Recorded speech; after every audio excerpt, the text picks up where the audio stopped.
Madam ನಮಸ್ತೆ. Time ಎಷ್ಟಾತಣ್ಣ? ಸ್ವಲ್ಪ late ಆಯ್ತು.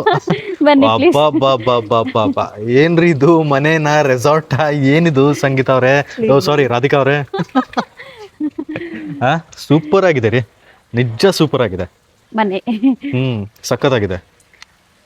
ಅಲ್ಲ, ಹೊರಗಡೆ ನೋಡಿದ್ರೆ ಈ ಕಂಬಗಳು ಆಮೇಲೆ ಹಂಚು ಈ ತರ ಹಳ್ಳಿ ಮನೆ ಸ್ಟೈಲ್ ಇದೆ ಅಂತ ಗೊತ್ತಾಗಲ್ಲ. ಫುಲ್ ಮೇಲ್ಗಡೆ ಗ್ಲಾಸ್ ಎಲ್ಲ ಹಾಕ್ಬಿಟ್ಟಿದ್ರ, ನನ್ಗೇನೋ ಒಂಥರ ಮಾಡರ್ನ್ ಆರ್ಕಿಟೆಕ್ಚರ್ ತರ ಅನಿಸ್ತಾ ಇದು. ಬಟ್ ಒಳಗೆ ಬಂದ್ರೆ ಸರ್ಪ್ರೈಸಿಂಗ್ ಸೂಪರ್ ಆಗಿದೆ. Thank you. ವಾಟರ್ ಬಾಡಿ ಇದೆ, ಸಖತ್ತಾಗಿದೆ ರೀ ಇದು. ಮಾದಕ ಹೇಳ್ರಿ, ನಿಮ್ಮ ಮನೆ ಬಗ್ಗೆ ಹೇಳ್ರಿ ಒಂದಿಟ್ಟ. ಅಣ್ಣ, ಹಾ ಇದು ನಮ್ಮ ಅತ್ತೆ ಇದಾರಲ್ಲ ಅಣ್ಣ, ಹಾ ಅವ್ರು ಬಹಳ ಇಷ್ಟ ಅಣ್ಣ. ಅವರು ಪ್ರೊಫೆಸರ್ ಡಾಕ್ಟರ್ ದೇವಿಕಾ ನಗರ್ಕರ್ ಅಂತ. ಓ ಸೂಪರ್. ಸೊ ಈ ಊರಲ್ಲಿ ಅವರು ಪ್ರೊಫೆಸರ್ ಆಗಿ ರಿಟೈರ್ಡ್ ಕೂಡ ಆಗಿದ್ದಾರೆ. 30 ವರ್ಷ ಆಲ್ಮೋಸ್ಟ್ ಸರ್ವಿಸ್ ಆಗಿದೆ ಎಲ್ಲರದು. ಓ ಅವರು ಮೇನ್ ಆಗಿ ಈ ಕಂಬಗಳನ್ನ ತುಂಬಾ ಇಷ್ಟಪಡ್ತಾರೆ. ಹ್ಮ್. ಅವ್ರಿಗೋಸ್ಕರ ಈ ಕಂಬಗಳು.